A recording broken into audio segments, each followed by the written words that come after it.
chalk, but not this Dacia.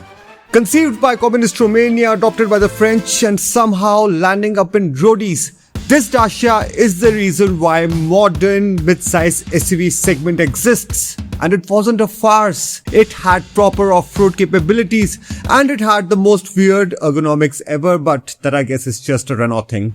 Most of you remember it from your classrooms, but the enthusiasts remember it for what it truly was. मैं हूं संग्राम and this is the legend of Renault Duster. Dacia का नाम सुना है कभी? Named after the historical region that constitutes present-day Romania, Dacia is a Romanian car brand. Renault bought the company in 1999 and turned it into one of the top budget brands in Europe with cars like the Logan, the Sandero, the Duster. It is said that Renault actually studied the Indian market for a whole 2 months before getting the Duster over here. And with this study, they made a total of 41 changes to fine-tune it to the market. Finally locked and loaded, the Duster arrived in India in 2010, priced between 7.19 lakhs to 10.99 lakhs. It straight away disrupted the market because it had a sweet monocoque chassis, it had a gem of a diesel engine, and it was a pretty good looking car. In the first year alone, Renault sold 40,000 units. That is unheard of for the company. Even today, Renault is hardly clocking that number. It captured 23% of the market. It won 2012 Car of the Year, NDTV's Car of the Year. Renault won Car Manufacturer of the Year just because of the Duster. 29 individual awards. And Renault was inspirational.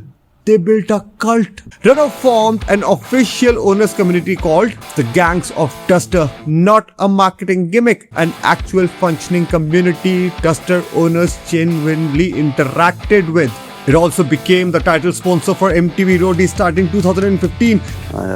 Renault ने इकट्ठा करके जो दम था सारे के सारा इसमें लगा दिया, इतना दम लगा दिया डस्टर के अंदर कि उसके बाद मजाले Renault ने कुछ ढंग का कर लिया हो.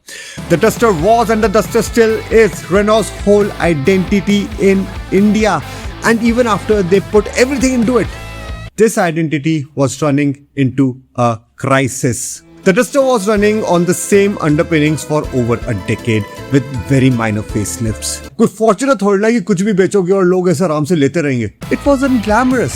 The competition around was getting sharper, it was getting more tech heavy, it was getting more features, it was getting refined. And finally, the executioner. BS6 norms hit in 2020 and with it Renault decided to discontinue the diesel completely rather than re-engineering it to fit the standard.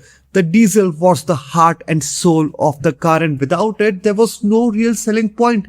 Renault did limp with a petrol-only variant for 2 more years, and then in Feb 2022, quietly pulled the plug. It was a sad and ironic demise. The mid-size SUV segment that the Duster personally invented kept on growing every single year, yet the car that had started it all just wasn't there. But it's back! And there's no diesel engine. What there are 2 very potent petrols, a 1-liter turbo petrol making 100 horsepower, and a 1.3-liter turbo petrol making 163 horsepower straight out of a Mercedes.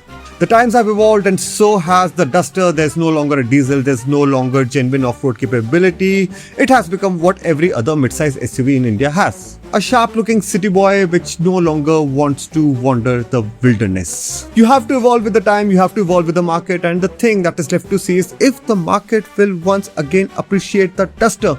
In 2012, it was a lone wolf. In 2026, it is up against a stacked segment that started itself. Can the Duster still dust? What do you think? Or does your heart still beat for the original Romanian? Tell me in the comments, like the video, subscribe, hit that bell icon. I will see you again.